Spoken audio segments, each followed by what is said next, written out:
Hello guys, today I'm going to show you how you can send fax message from your CUBOT King Kong 7.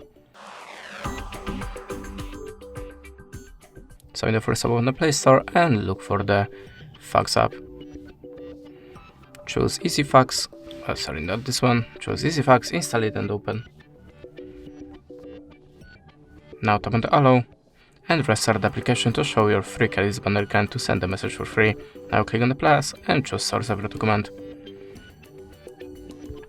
Select the photo and click on the import. Now you can add this as shape to your document or the picture.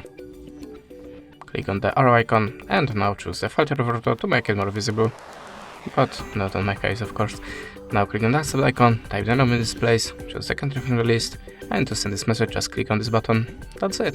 Thanks for watching, leave us a like or a comment, and goodbye.